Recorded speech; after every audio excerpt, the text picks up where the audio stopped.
A night of fear.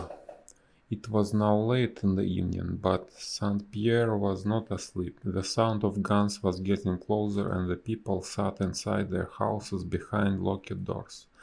The street lighting had gone out, and Wade's car was stopped by the police or by soldiers on every street corner. He and Carlston became tired of explaining who they were.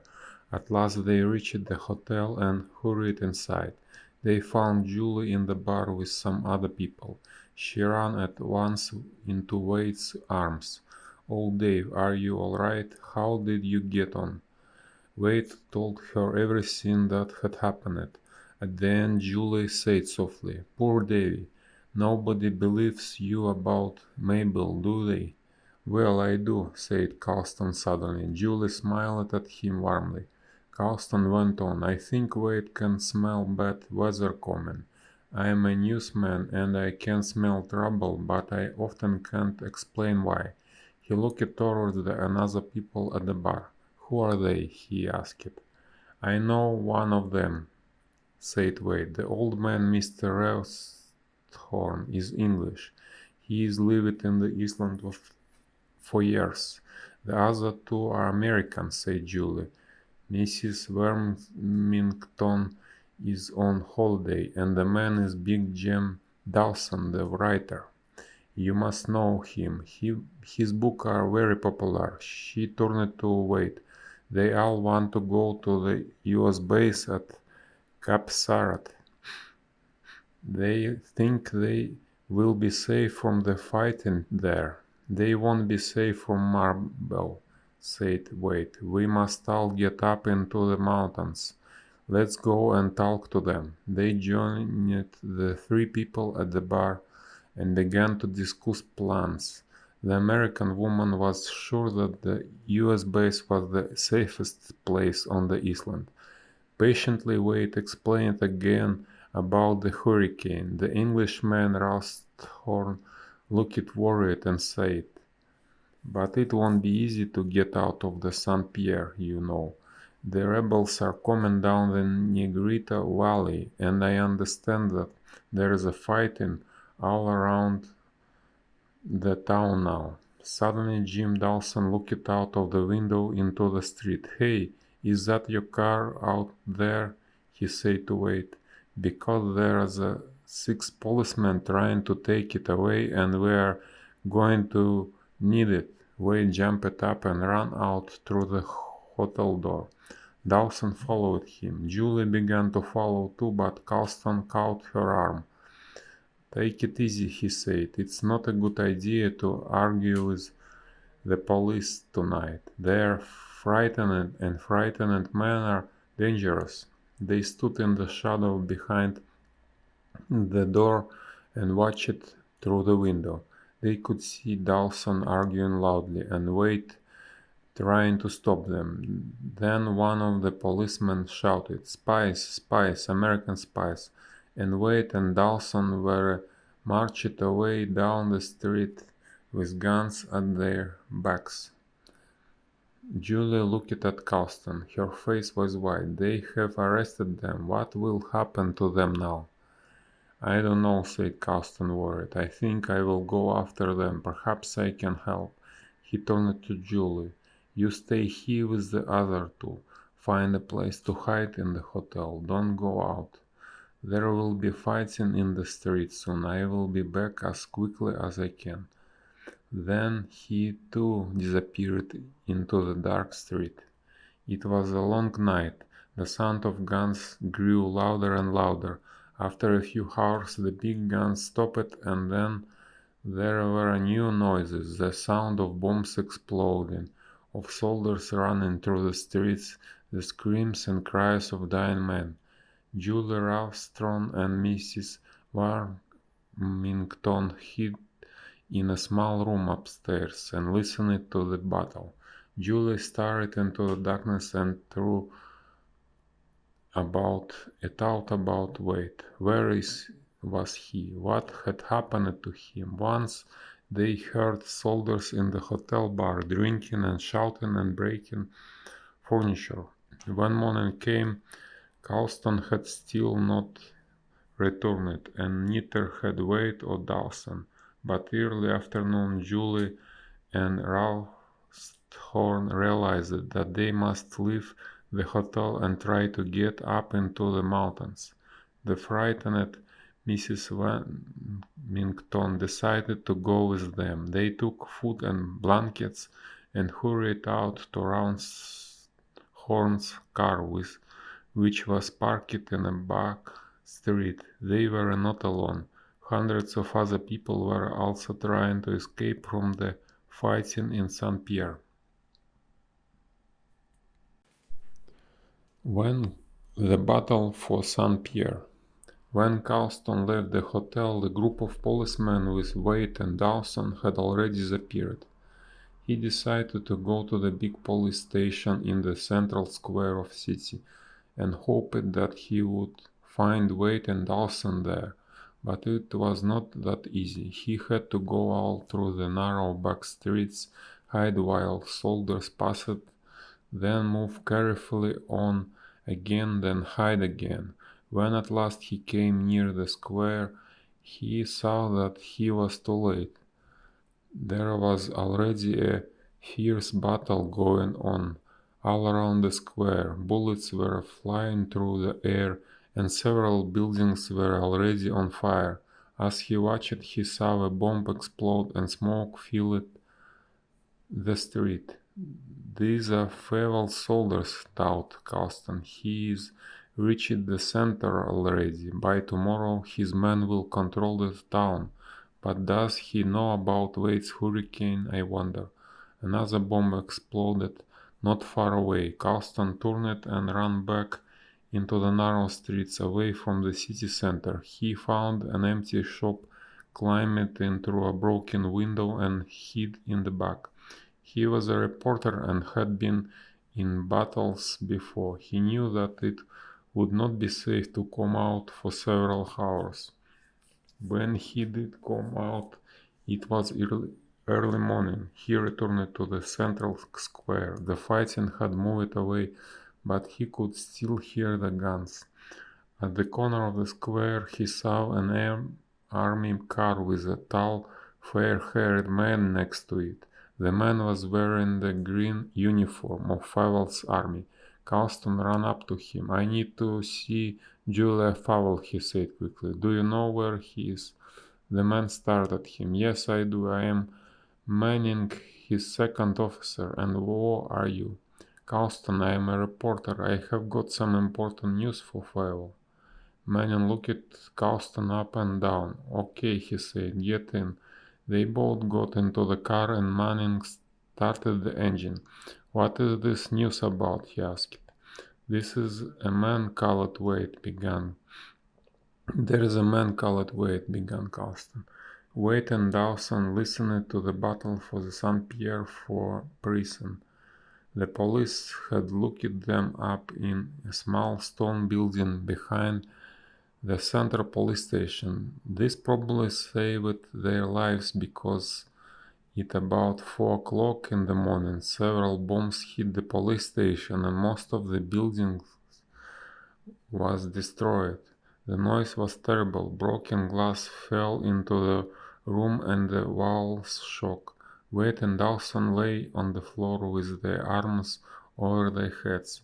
Then more bombs exploded all around the square outside, and they heard men screaming and shouting. The noise seems to go on for hours, but at last it became quieter. The battle had moved on. "Well," said Dawson, "we are still alive, I suppose." He tried to laugh bravely, but there was a shake in his voice. He had been very frightened indeed during the battle. He, Big Jim Dawson, who was not afraid of anything and who wrote famous books about wars and fighting, and big strong men like himself. "It's funny, you know," he went on. "I write about this kind of adventure in my books, but I have never been in one before." "This isn't an adventure story," said White coldly. "It's real life and a real war, and we are going to get out of here. I must find Julie and make sure she is safe. Yeah, you're right. Dawson looked at the young man who was now walking around and around their small prison. When the police had arrested them, Wade had told him to keep quiet and not argue, but Dawson not listened, and so the angry police had looked them both up, and while Wade was worrying about his girl, Dawson was only worried about himself. He began to feel ashamed. I guess I should say sorry, Wade. Next time I start to make trouble for you, you can hit me over the head first. Wade smiled. Perhaps I will, but never mind that now. Let's get out of here. He was now standing next to the wall, feeling it with his hands. I think one of those bombs had damaged this wall. Perhaps we can push some stones out and make a hole big enough to climb through. Let's try it. They broke a chair into pieces and then used the bits of wood to dig at the wall.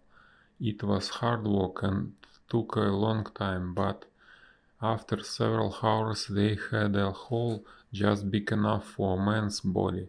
Carefully they crawled through the hole and found themselves in a narrow side street, a few meters from the central square of the city. There was nobody in the street, so they went quickly down to the corner and looked out. The square was full of dead bodies. They lay everywhere, quiet and still in the bright evening sunlight. Sick and shaken, Wade and Dawson turned away and began to cross the city toward the hotel. When they finally got there, it was late evening. There was nobody in the hotel, but they could see that the soldiers had been there. Broken bottles and glasses lay everywhere in the bar. They searched all the rooms, and it was Dawson who found the message from Julie. It was a piece of paper fixed to a cupboard door under the stair. Wade read it quickly.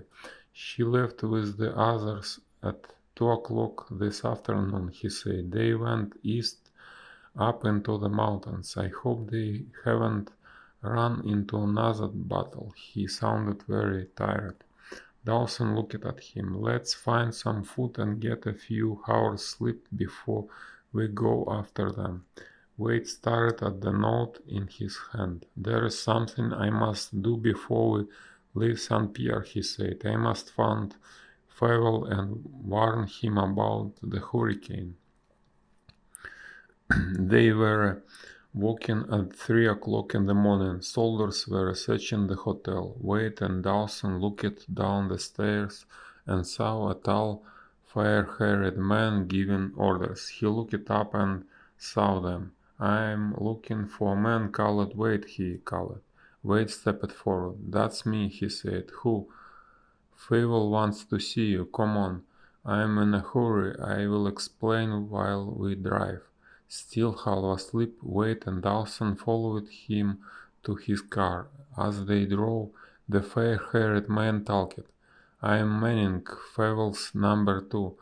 An English newsman came in yesterday with some story about a hurricane. He says you are the man who knows all about it. I have been looking for you all over the city.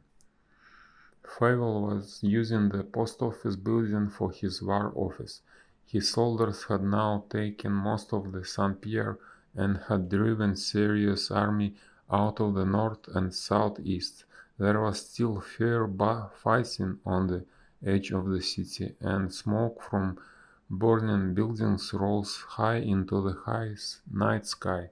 When they arrived, Manning took them straight into a big room at the back of the building and left them there. Causton was standing by a window and hurried over to them. Welcome back, he said. You managed to get out of prison then. Wade smiled. Only because we were bombed.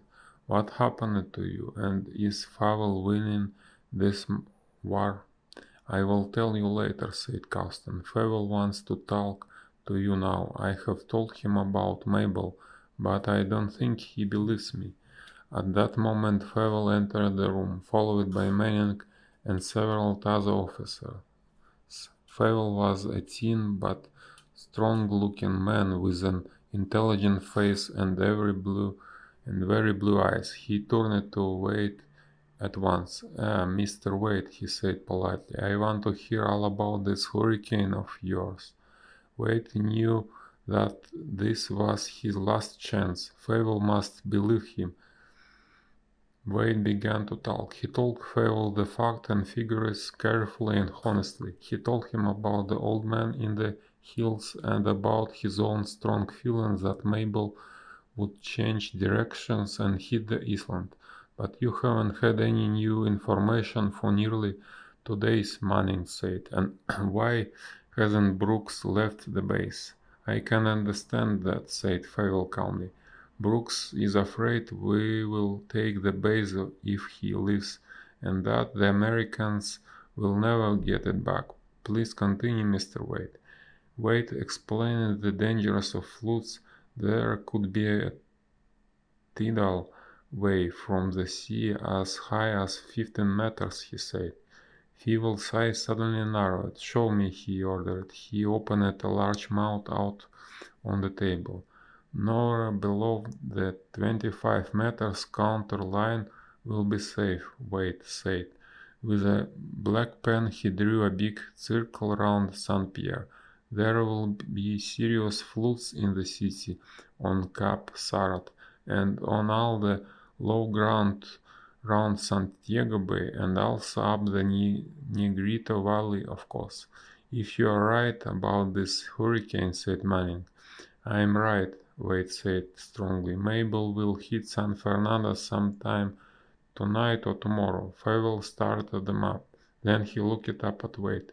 I believe you, Mr. Wade, he said quietly, and from now on you will be my one-man weather information officer. He turned to Manning. This hurricane is now a fact, so we must change our plans. Manning gave Wade a very angry look. But Julie, we're fighting a war. You can't. I must, said Fievel. These are my people. Charles, there are 60,000 of them in this city.